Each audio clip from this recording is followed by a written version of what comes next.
예수가 그리스도 되심을 다시 한번 고백하십시다.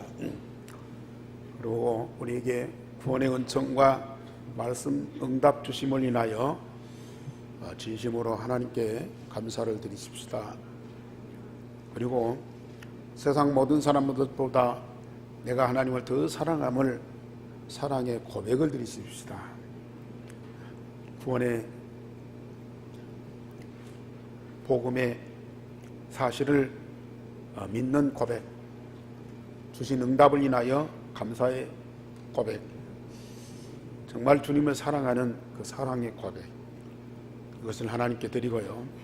오늘 이 시간도 내게 합당한 말씀, 나를 치유하는 말씀, 나를 새롭게 재창조하는 말씀을 주옵소서. 우리 1분 동안만 하나님께 기도하겠습니다. 우리 하나님, 오늘 또 마음과 몸과 영혼을 다하여 우리 주님을 예배를 드립니다. 예수가 그리스도 되신 사실을 믿는 믿음으로 예배를 드립니다. 지금까지 주신 말씀과 앞으로 주실 말씀 반드시 응답 주심을 인하여 감사 고백을 드립니다. 특별히 누구보다도 나를 사랑하셔서 하나님이 영광에 이르게 하시고 장차 복음운동을 위하여 나를 부르신 하나님께 진정으로 사랑의 고백을 드립니다. 하나님께서 이 모든 것 받아 주옵소서. 이 시간도 성령께서 우리 속에 감동하셔서 말씀을 주실 줄을 믿습니다. 나를 치유하는 말씀이 되게 하시고 나를 재창조하는 말씀이 되게 하시고 나를 서밋으로 세우시는 말씀이 되도록 역사해 주시옵소서. 우리 여기 온 모든 성도들이 이 응답을 풍성하게 누리는 참으로 행복한 시간이 되게 하여 주시옵소서. 주 예수 그리스도 이름으로 기도하옵나이다. 아멘.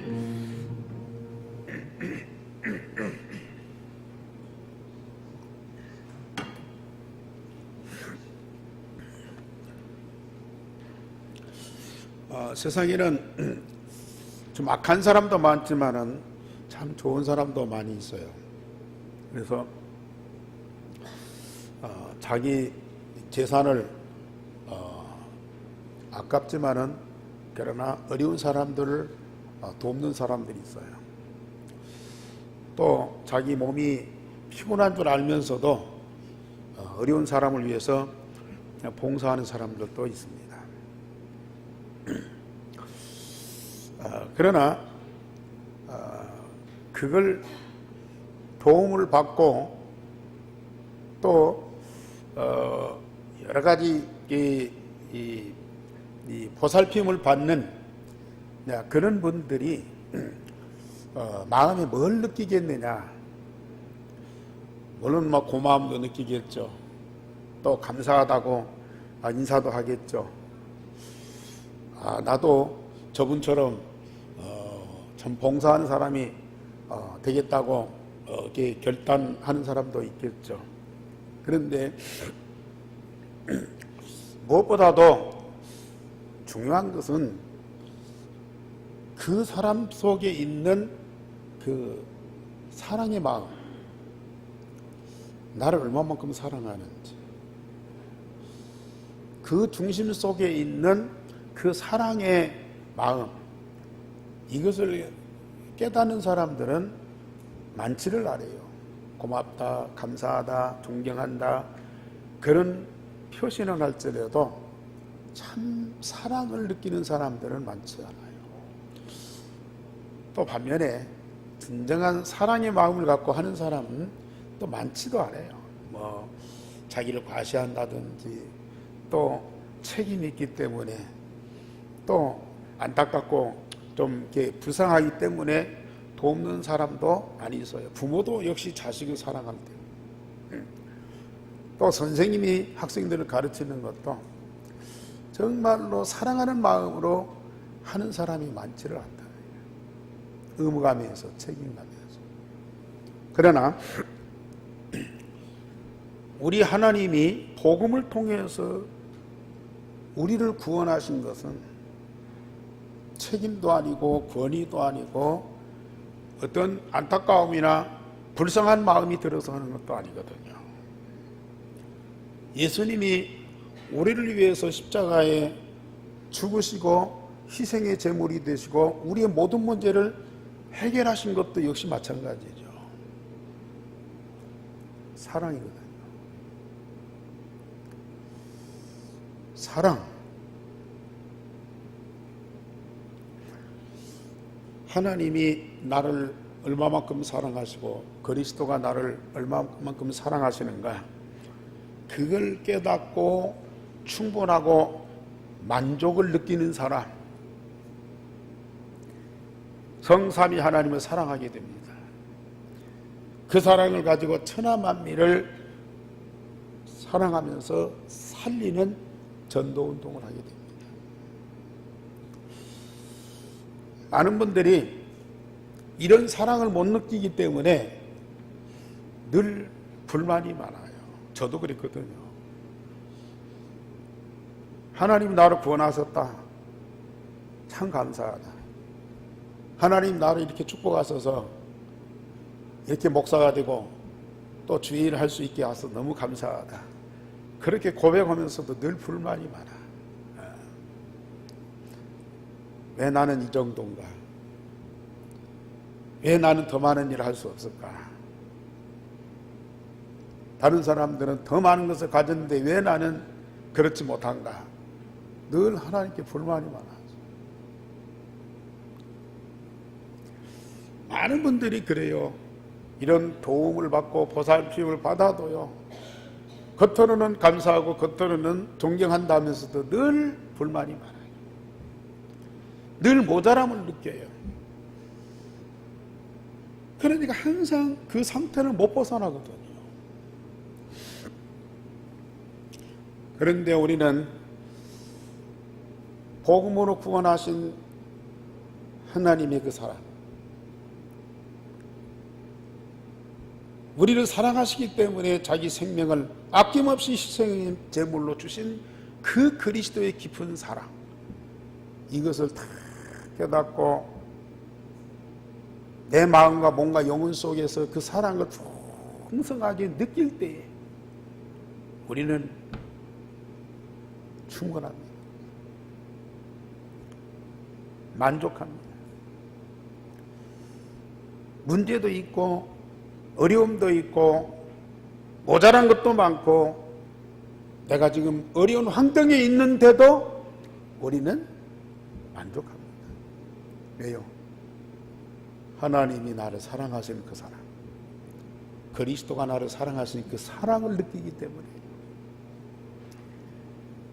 그 사랑이 내 마음과 몸과 영혼 속에 충만하면요, 어떤 상황에도 만족합니다. 심지어 감옥에 있는데도 행복한 거예요. 많은 사람들이 우리를 오해해서 핍박하고 욕하는데도 우리는 기쁜 거예요. 왜요? 하나님의 사랑이 내 마음에 가득, 내 영혼 속에 풍성하거든. 내 몸 속에서 그 사랑을 느끼면서 살아가.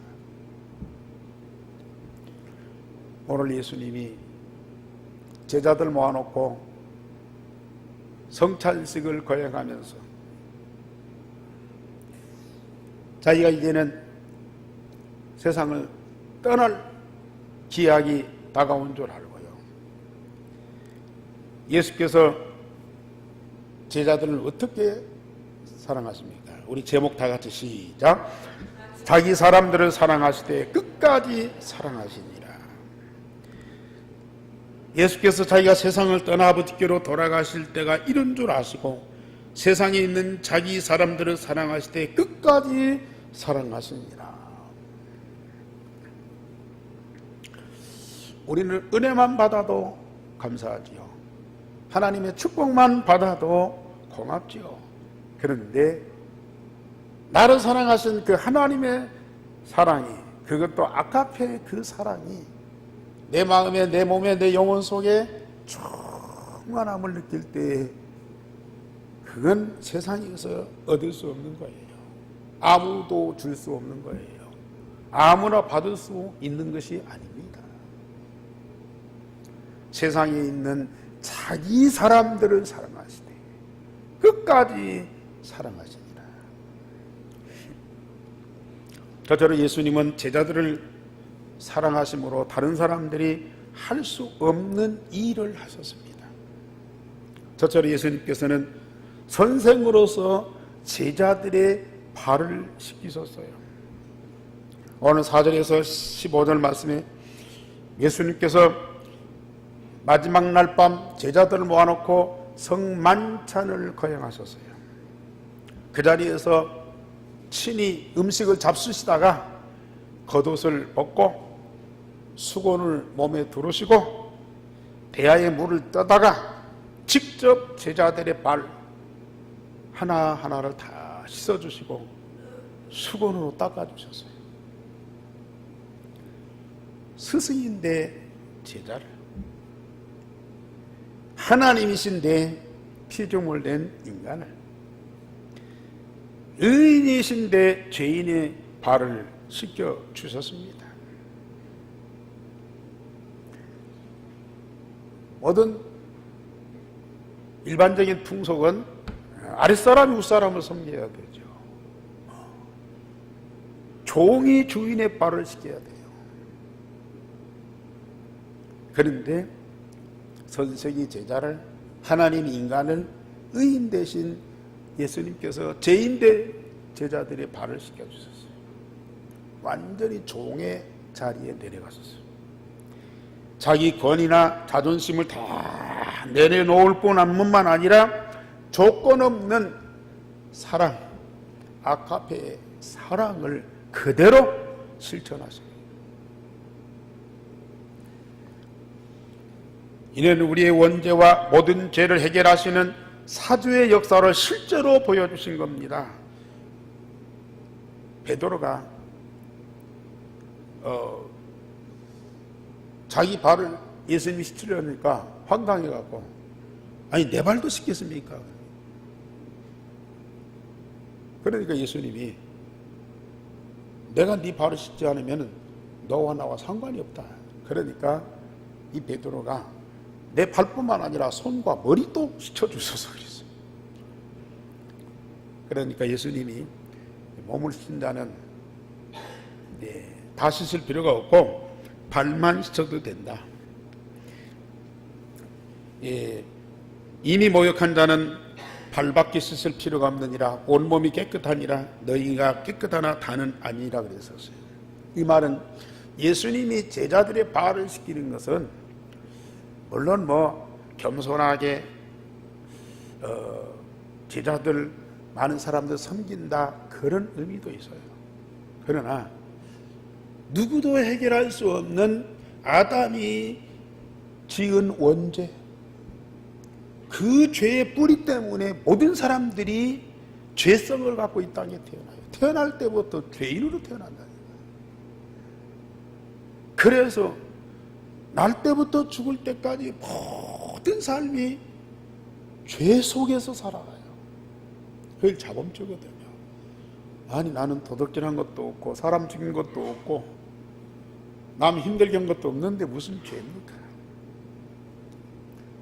우리가 잘 알듯이 사단에게 속아서 하나님 떠난 그 자체가 죄 아닙니까? 하나님 없이 혼자 살아가는 그 자체부터가 죄예요. 더군다나 하나님께 예배해야 할 인간이 예배치 못하는 그것은 아주 무서운 죄거든요. 그 죄 속에 사는 우리가 다른 방법으로는 해결할 길이 없어요. 우리 예수님이 오셔서 십자가에 흘리신 피, 그거 아니고는 해답이 없어요.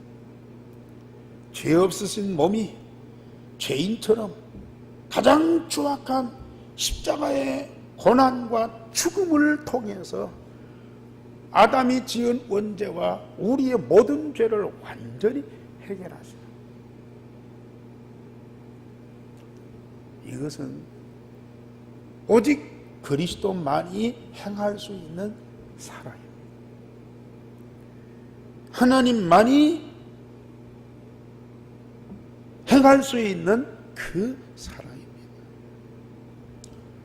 그걸 예수님이 미리 제자들의 발을 씻기시는 것으로 증표를 보여주셨어요.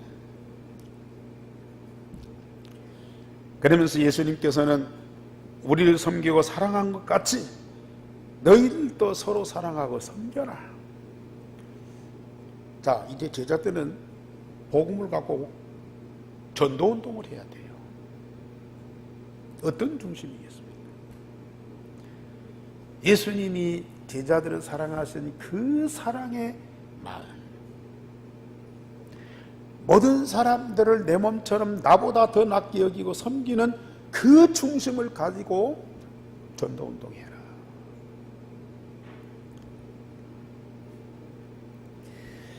그래서 오늘 13절에 너희가 나를 선생이라 또는 주라 하니 너희 말이 옳도다. 내가 그러하다. 내가 주와 또는 선생이 되어 너희 발을 씻었으니 너희도 서로 발을 씻어주는 것이 옳으니라.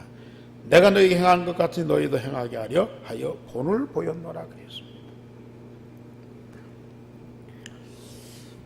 예수님이 모든 사람을 사랑하면서 섬긴 것처럼 너희들도 현장에 가서 복음운동할 때에 그런 사랑으로 모든 사람을 섬김으로 복음운동해라.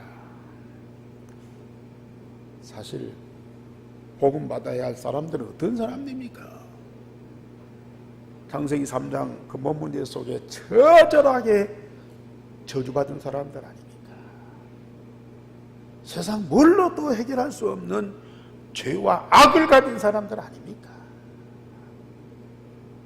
그 사람들이 복음 받고 선하게 되면, 깨끗하게 되고 의롭게 되면 사랑하고 섬기라가 아니에요. 죄악 중에 있는 그들, 저주 속에 있는 그들, 처절하게 저주의 운명 속에 있는 그들을 내 몸보다도 더 사랑해라. 나보다도 그들을 더 소중히 여겨라. 그래서 34절 말씀에 다 같이, 34절 35절 다 같이 시작. 새 계명을 너희에게 주노니 서로 사랑하라. 내가 너희를 사랑한 것 같이 너희도 서로 사랑하라. 너희가 서로 사랑하면 이로써 모든 사람이 너희가 내 제자인 줄 알리라.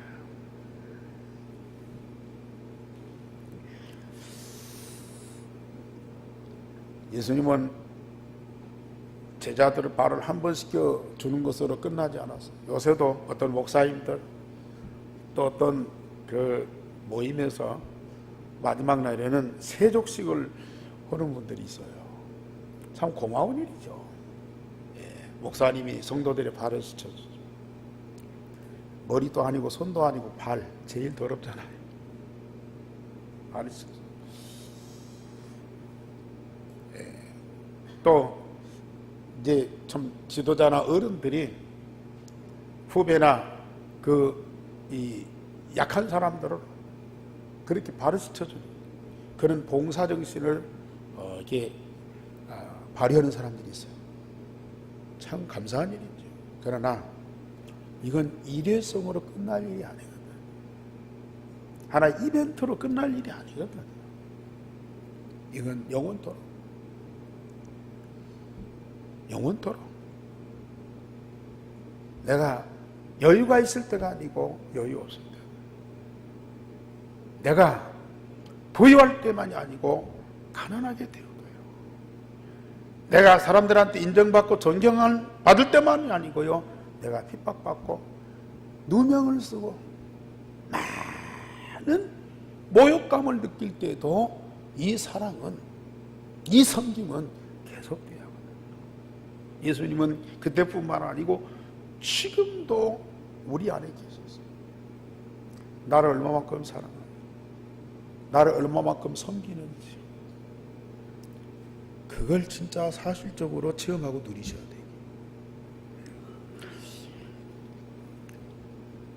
그리고 두 번째로 예수님께서는 생명을 다하여 우리를 구원하심을 성만찬으로 보여주셨습니다. 마태, 마가, 누가복음에는 예수님이 성찬식을 거행하시면서 구체적으로 말씀하시고 떡을 주시고 잔을 주시고 성찬식을 거행하셨어요. 그런데 오늘 여기는 발을 씻기는 그것으로 대신을 했어요. 그러나 음식 잡수시면서 떡을 나눠주시면서 그러면서 이 발을 씻기셨거든요. 예수님은 제자들과 모든 사람들을 사랑으로 섬길 뿐만 아니라 당신의 생명과 인생 전체를 희생의 제물로 다 주신 거예요. 예수님께서 제자들에게 떡을 주시면서 받아 먹어라. 이것은 내 몸이라고 했어요. 내 몸이니 이걸 받아 먹어라 그랬어요. 잔을 주시면서 이것은 죄사함을 얻게 하려고 흘리는 나의 피, 곧 언약의 피니라고 했습니다. 예수님이 저와 여러분들을 구원하셨어요. 어떤 방법으로요? 자기 생명을 다하여 당신의 하나밖에 없는 생명을 가지고 우리를 구원하셨어요. 예수님께서 당신의 생명을 우리를 구원하시기 위해 희생의 제물이 될 뿐만 아니라 우리 영원한 생명의 양식임을 보여줬어요. 그래서 나를 계속 먹고 마셔라. 예수님의 몸과 피 우리가 먹고 마셔. 예수님의 몸과 피가 내 안에서 내 몸과 내 피와 딱 하나가 되는 거예요. 영적으로요. 육신적으로는 절대 하나가 안 되죠. 영적으로 예수님의 생명과 나의 생명이 다 하나가 돼요. 내 안에는 곧 그리스도의 생명이 있고요. 나의 생명은 곧 그리스도의 생명이라. 저와 여러분들을 구원하시며 일시적인 방법이 아니라 완전하고 영원한 거예요. 지금 여러분들이 갖고 있는 생명 이 자체를 진짜 발견하고 확인하세요.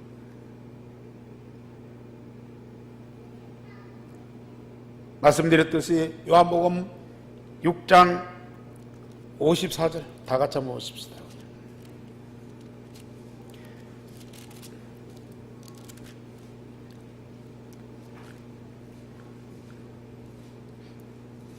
요한복음 6장 53절, 54절, 55절 다 같이 보십시다. 시작. 예수께서 이르시되 내가 진실로 진실로 너희에게 이르노니 인자의 살을 먹지 아니하고 인자의 피를 마시지 아니하면 너희 속에 생명이 없느니라. 내 살을 먹고 내 피를 마시는 자는 영생을 가졌고 마지막 날에 내가 그를 다시 살리리니 내 살은 참된 양식이요 내 피는 참된 음료로라. 특별히 56절을 다 같이 보십시다. 시작. 내 살을 먹고 내 피를 마시는 자는 내 안에 거하고 나도 그의 안에 거하나니. 우리 주님이 당신의 모든 걸 가지고 내 안에 계시고 우리도 주님 안에 있고요. 그래서 완전한 하나가 되는 거거든요. 그 사랑이 얼마나 큰지요.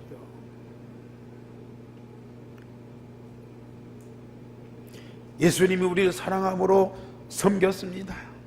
당신의 생명을 주어서 나를 구원하고 영원한 양식으로 삼으셨습니다. 그러면서 그 예수님이 우리 안에 있고 우리가 예수님 안에 있고 이걸 체험하고 누리는 여러분들, 그때 정말로 예수님이 나를 얼마만큼 사랑하시는지 그 사랑이 내 몸에서 마음에서 영혼 속에서 체험되고 누려진다니까요. 이 중에는 혹 어려서 부모님 사랑받지 못하고 성장한 분들이 있어요. 또 세상 나가서 사람들한테 인정받지 못하고 늘 이 눌림 속에서 사신 분들이 있어요. 그런 분들은 정말 사랑이 갈급하죠. 그런데 자, 부모님이 사랑할 수 없는데 그 사랑을 어떻게 해요? 세상 사람들이 나를 사랑하지 않고 인정 안 해주는데 내가 어떻게 해? 그래서 악착같이 뭐 공부도 하고 돈도 벌고 성공도 하고 그래서 막 좀 인정도 받고 사랑받으려고 그래요. 그러나 그것 갖고 만족이 됩니까? 세상 모든 사람들이 다 나를 인정하고 존경하고 사랑한다 할지라도 내가 만족할 수 있습니까? 정말로 내 마음에는, 내 영혼에는 오직 누구의 사랑만? 그리스도의 사랑만,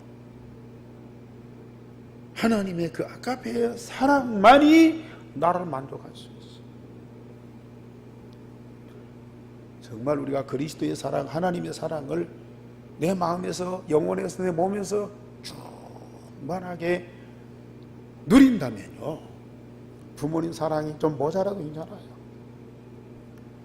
세상 사람들이 우리를 오해하고 누명씌우고 모욕감을 주어도 우리는 그 가운데에서도 만족한다니까요. 왜요? 영원히 변치 않는 그리스도의 사랑이기 때문에. 두 번째로 예수님의 말씀과 사랑을 똑같이 받았지만은 제자들의 영적 상태가 다 각각 달라요. 3년 동안 예수님이 제자들을 불러서 함께 생활했잖아요. 특별한 경우 아니고는 모든 제자들 똑같이 같이 밥 먹고 같이 잠자고 같이 현장에 가고 같이 말씀 나누고 똑같이 그랬어요. 그런데 이 12제자, 물론 사람 성향이 다르니까 같을 수는 없지만은 달라도 너무 달라요. 첫째로 오늘 본문에 나오는 가룟 유다 보세요. 가룟 유다는 평소에 돈꾀를 맡았다고 그랬습니다.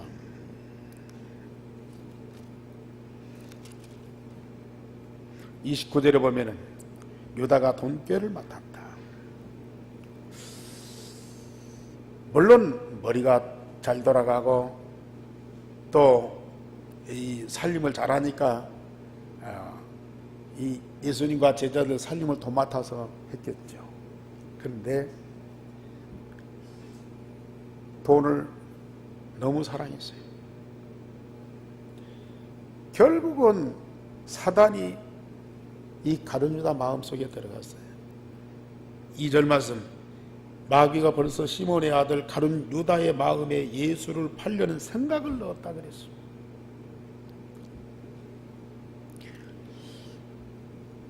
자, 하루 이틀도 아니고 3년 동안을 동고동락했어요. 그런데 어찌 이런 일이 벌어질 수 있냐고 말이에요.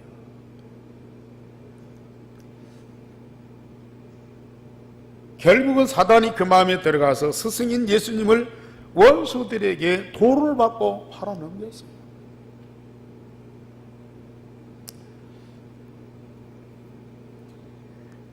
예수님의 제자라도 예수님께 집중하지 못하면 예수님의 본질이 보이지 않아요. 예수님의 겉만 보게 돼요. 예수님이 하시는 진정한 말씀을 못 들어요. 일반적인 얘기만 들어요. 자기 편한 대로만 말씀을 들어요. 가장 중요한 핵심은 못 듣는다니까요. 그래 이 가룟 유다는 예수님 말씀을 그렇게 듣고 예수님의 행적을 그렇게 많이 보아서도요, 예수가 그리스도라는 그 엄청난 사실을 모르고 결국은 돈을 추구하는 이 가룟 유다는 다른 걸 통해서 돈을 얻을 수 없으니까 자기 스승 예수님을 원수들에게 돈을 받고 팔아버렸어요. 세상에도 흔치 않는 일들이 여기 벌어져 거예요.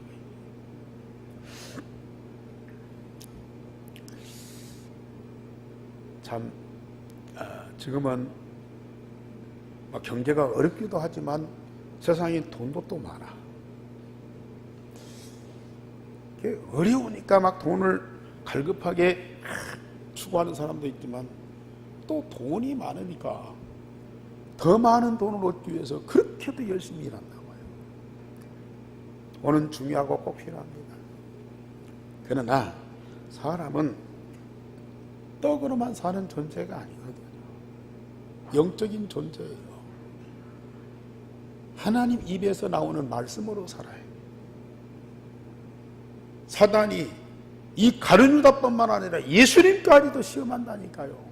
40일 동안 금식하고 굶주린 상태에 있는 예수님한테 찾아와서 네가 지금 배고프지 않냐? 집에 가서 언제 떡을 먹을 수 있냐? 너는 하나님이지 않냐? 이 광야에 떡이 없고 돌은 많다. 너는 하나님이기 때문에 이 돌을 떡으로 만들어서 먹을 수 있지 않냐? 이 사단은 그렇게까지 예수님까지 시험을 했어요. 이 돈 가지고 사단은 얼마나 많은 사람들을 시험하는데 안 넘어가는 사람이 없어. 믿는 사람 말할 것도 없고 복음 가진 사람. 얼마 전에 이사 가신 우리 양현남 권사님, 제가 신방 가서 그런 얘기했어요. 말 들어보니까 앞으로 지금까지 사업이 잘 됐고 앞으로 사업이 잘 된 그런 이 확신이 있는데, 그렇다면 일을 많이 하고 돈을 많이 벌 것이고 돈이 많이 들어오면 얼마나 좋아요.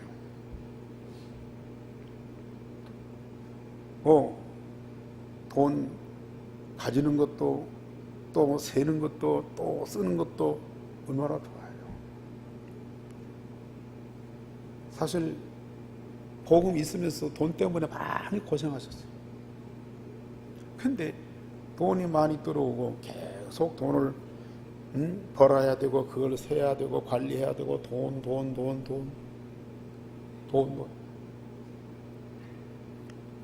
그러다 보면 어떻게 되겠어요? 돈이 필요하고 많으면 좋지만은 우리가 영적인 존재로서 그리스도가 되어야 되는데 돈 하게 되면 나중에 영적 상태가 어떻게 됩니까? 자칫하면 그리스도가 할 수 없는 것을 돈이 하는 줄 알아요. 그리스도 할 때는 뭔가 모자라고 부족하고 좀 연약했는데 돈 하다 보니까 막 이게 힘이 생겨요. 풍요로워요. 뭐든지 할 수 있어요. 그러다 보면은 그리스도보다는 돈이 좋죠. 가룟유다가 그리스도 계속 따라다녔는데 이게 이제 풍요치를 않아. 결국은 그 돈을 얻기 위해서 다른 데 가서 일을 하고 품삯을 받는 것보다 자기 스승을 팔아넘기는 데까지 완전 이건 사단의 영이 들어갔다는 거예요. 그래서 그 권사님 보고 바쁘면 바쁠수록 돈이 많으면 많을수록 그리스도 오직 그리스도 오직 하나님 오직 성령 충만 이걸 풍성하게 누려야 된다.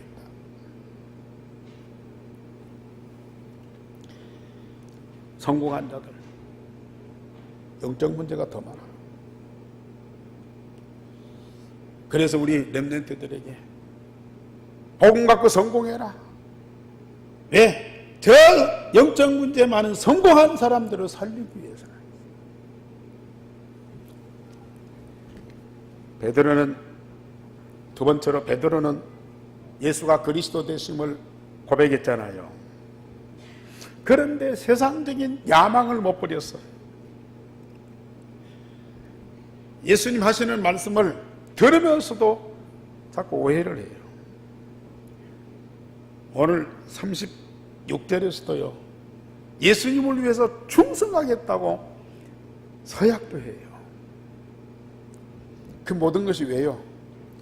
앞으로 예수님이 왕이 되면 자기가 출세하겠다는 거예요. 자기가 뭔가 나라를 위해서, 식민지된 이스라엘을 위해서 큰일을 해보겠다는 야망이죠. 끝까지 그걸 못 버렸어요. 그런데 예수님이 자기 의도와는 상관없이 원수들한테 붙잡히고 재판받고 십자가에 죽게 생겼거든요. 그러니까 예수님을 위해서 어디든지 같이 가고 목숨을 버리겠다고 다짐한, 충성을 약속한 이 베드로가 예수님 원수한테 붙잡히니까요, 힘없이 붙잡히니까 도망가 버렸어요. 그래도 양심이 가책이 있어서 재판받는 예수님 그 모습을 보려고 몰래 빌라봇도 법정에 갔다가 들켰어요. 당신도 예수님 제자다 그랬더니 아니라, 나는 저 예수를 도무지 알지 못한다 3번이나 부인을 했어요. 세상적인 욕망, 야망, 이걸 가지고 교회에 와서요, 그걸 채우려고 교회를 이용하고 예수를 이용하고 신앙을 생활을 하면요, 결국은 이렇게 된다니까요.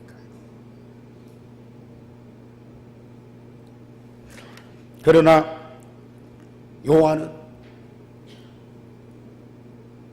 오늘 본문에 예수님 품에 누워서 말씀을 들었어요. 자, 22절 말씀 다 같이 보십시다. 22절, 23절 다 같이 시작. 제자들이 서로 보며 누구에게 대하여 말씀하시는지 의심하더라. 예수의 제자 중 하나, 곧 그가 사랑하시는 자가 예수의 품에 의지하여 누웠는지라 그랬어요. 지금 어떤 자리입니까? 성만찬을 거행하는 아주 중요한 자리예요. 다른 제자들은 다 반시킴 받고 앉아서 떡을 먹고 대화하는데요, 이 요한은 예수님 품에 의지하여 자빠져 누웠다 그랬어요. 그냥 기댄 정도가 아니고 완전히 자빠져서 누워버렸어요. 이건 상식적으로는 이해가 안 되는 얘기예요. 아무리 선생이 사랑이지만은 제자가 그 품에 누워버렸어요. 그냥 자연스럽게 떡을 먹고 같이 대화를 하는 거예요. 몸이 아픈 것도 아니잖아요. 이게 평상시 요한의 자세예요.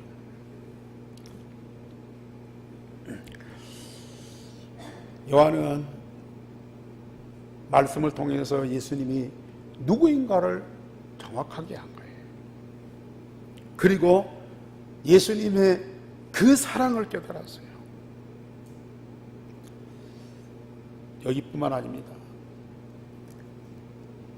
예수님이 십자가상에 달릴 때에 제자들 다 도망갔어요. 그런데 유일하게 요한만 그 현장을 지켰어요. 요한은 말씀을 통해서 예수님이 그리스도이신 사실, 하나님이 사실 너무 정확하게 알 뿐만 아니라 장차 예수님이 십자가 부활의 사건을 통해서 어떤 역사를 이룰 건지 예수님의 미래를 제가 알고 있었다고 말이에요. 예수님은 원수들한테 붙잡혀서 십자가 죽음으로 끝날 그분이 아니라는 얘기예요.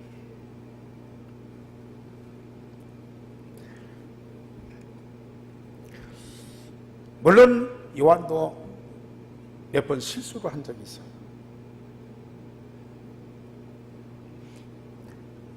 베드로하고 서로 자리 다툼을 했어요. 그래서 심지어 자기 아버지를 동원해 갖고 예수님한테 로비 활동을 했다는 거예요.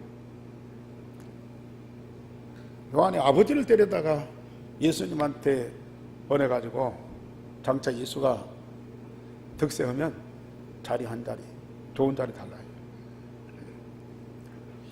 야고보도 있으니까요. 또 어느 동네를 가다가 예수님이 그 동네 온 것을 알면서도 영접도 안 하고 무관심해요. 그러니까 뭐 이런 동네가 있냐. 하늘에서 막 벼락이 떨어져 갖고 이 동네를 다 멸망시키더라고. 그렇게 성질이 급한 사람이에요. 그런데도요, 요한은 예수님한테 집중하고 말씀을 제대로 들었어요. 예수님이 어떤 분인가 정확하게 깨달았다. 예수님이 장차 어떻게 이 복음을 완성하시면서 구원 사역하실까를 다 미리 알고 있었어요. 그러니까 원수들한테 잡혀가고 십자가에 죽어도 요한은 낙심하지 않는다니까요. 왜요? 미리를 알고 있기 때문에. 그래서 마태, 마가, 누가 복음은 공관 복음이라고 해요. 거의 비슷해요. 거의 같은 입장에서 보고 기록을 했어요. 근데 요한 복음은 완전히 달라요. 마태, 마가, 누가는 예수님 말씀과 나타난 현실을 기록을 했어요. 그런데 요한복음은 현실에 안 나타난 부분, 내면적인 거, 영적인 사실까지 밝혀서요, 그대로 기록을 했어요. 요한은 그걸 보았다니. 물론 나타난 현상만 제대로 보고 기록해도 대단한 거죠. 그런데 눈에 안 보이는 그 영적인 깊은 사실까지도 다 찾아왔어요. 오늘 요한복음 13장에서 17장까지 물론 성만찬 자리에 있었던 것 다른 복음에 기록했어요. 그러나 그 자리에서 우리 예수님이 하셨던 가장 중요한 말씀은 이 요한복음에만 기록이 되어 있어요. 너무너무 중요한 메시지입니다. 세 번째로 예수님께서 제자들을 사랑하시되 끝까지 사랑하셨다. 가룟 유다, 예수님은 알고 계셨어요. 나와 떡을 같이 먹는 자가 나를 팔 자다, 그렇게 말씀하셨어요. 그런데도 한 번도 우리 예수님은 가룟 유다를 버리거나 저주하거나 제외시킨 일이 없어요. 똑같이 현장에 똑같이 말씀을, 똑같이 사랑을 베풀어 주셨어요. 이 성만찬, 예수님의 살과 피를 먹고 마시는 그것까지도 다 참여시켰어요. 제가 회개하지 않고 자살해서 망해버렸지만요, 예수님은 끝까지 그를 사랑했어요. 자기 사람들을 사랑하실 때 끝까지 사랑했어요. 그게 바로 예수님의 사랑, 그 아가페의 사랑. 그리고 베드로, 그렇게 충성 맹세했던 제자, 그런데 누구보다도 예수님을 배신하고 누구보다도 예수님을 부인한 사람. 그런데 우리 예수님은 베드로를 버리시지 않았어요. 갈릴리 바다에 찾아가셨어요. 네가 나를 사랑하느냐. 끝까지 고백을 받아내시고 그러면서 내 어린 양을 바치라. 가장 중요한 사명을 주셨어요. 예수님 승천하신 이후에 사도들과 예루살렘 교회 대표가 베드로가 앞장서서 복음을 전했어요. 예수님은 자기 사람들을 사랑하실 때 끝까지 사랑하셨어요.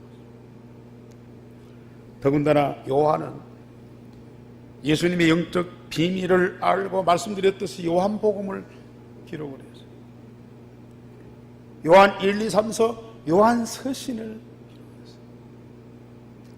물론 바울 서신도 있고 베드로 서신도 있고 야고보도 기록했어요. 그러나 요한 서신은 다른 서신과 또 달라요. 요한복음 3장 16절 하나님은 세상을 사랑하셨다. 독생자를 주셨다. 이는 저를 믿는 자마다 다 구원받게 하셨다. 요한일서 4장 16절에는 뭐라고 했어요? 하나님은 사랑이시다. 하나님은 사랑이시다. 하나님이 우리를 사랑하시는 사랑을 우리가 알고 믿었노니 하나님은 사랑이시다. 사랑 안에 거하는 자는 하나님 안에 거하고 하나님도 그의 안에 거하느니라. 하나님이 어떤 분인가를 정확하게 알게 하십니다. 그러면서 요한 계시록을 기록했어요.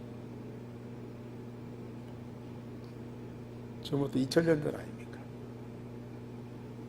요한을 반모섬에 기왕살이 갔는데 거기에서 주의 사자가 나타나서서 마지막 때에 되어질 일, 세상 종말에 되어지고 새로운 하나님의 나라가 이루어질 그 광경을 다 보여주셨어요. 그걸 다 기록해서 지금까지 앞으로 이 말씀대로 되어지거든.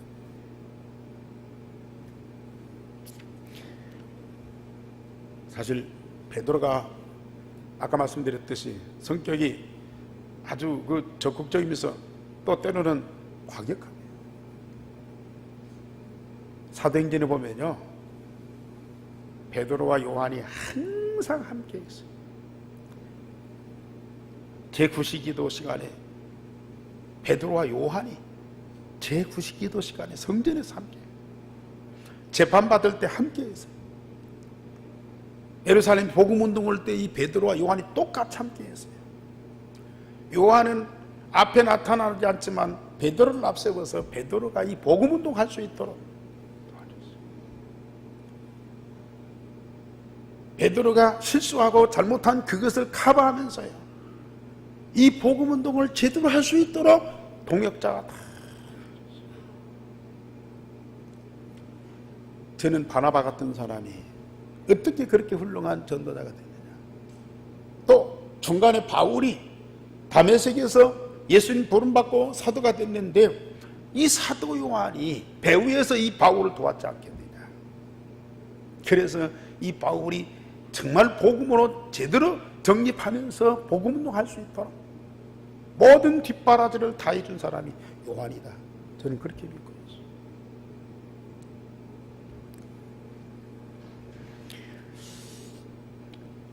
정말 이 요한은 계속 강조한 것이 뭡니까?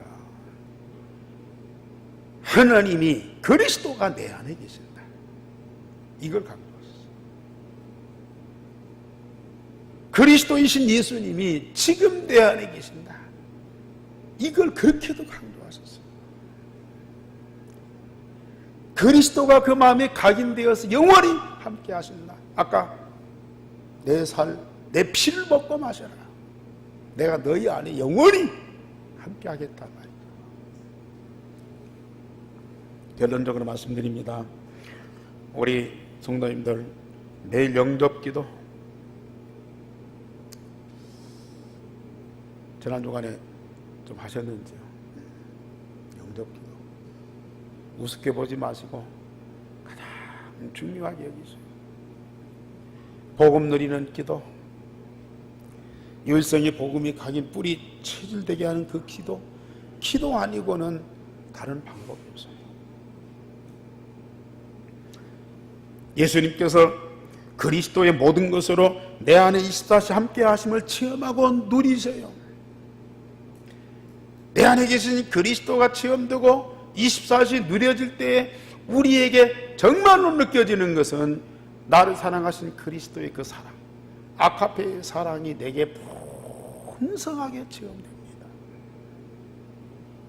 아카페의 그 사랑. 예수님은 그 사랑으로 십자가에 죽으셨어요. 만인을 살리는 구원을 주시기 위해서 복음을 완성하셨어요. 우리가 내 안에 계신 그리스도의 그 아가페의 사랑을 우리가 풍성하게 누리면요, 만민을 살리는 전도운동 할 수가 있어요. 이 사랑은 내 인격에서 나오는 거 아니야. 내 성품에서 나오는 것이 아니야. 어디서 나와요? 복음에서. 복음 대신 그리스도에게서 나와요. 성령의 열매로 사랑이 나와요.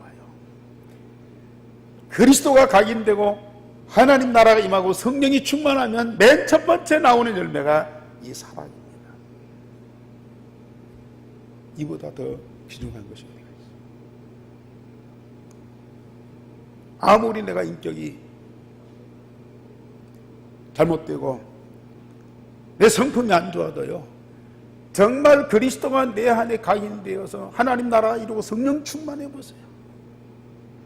그리스도의 그 사랑이 내게 풍성하게 느껴지면서 내 안에서 성령의 열매로 사랑이 나온다니까요. 이 사랑은, 아가페의 사랑은 성령의 열매로만 맺어진 거죠. 그리스도에게서만 나오는 거예요. 여러분들에게 그 사랑의 열매가 풍성하기를 주님의 이름으로 축원합니다. 우리 하나님, 오늘도 우리에게 함께 하시며 말씀 주시니 감사를 드립니다. 말씀하신 그대로 성취되는 것을 믿습니다. 그 말씀대로 응답받는 우리 온 성도들이 되어지게 하여 주시옵소서. 같은 제자지만, 같은 현장에 같은 말씀을 들었지만 영적 상태가 다 달랐습니다. 그러나 우리 예수님은 끝까지 사랑하셨습니다. 그 사랑을 내가 느끼고 날마다 그 사랑 속에서 만족하게 하옵소서. 행복하게 하옵소서. 미래를 아는 자들이 되어지게 하옵소서. 주 예수 그리스도 이름으로 기도하옵나이다. 아멘. 270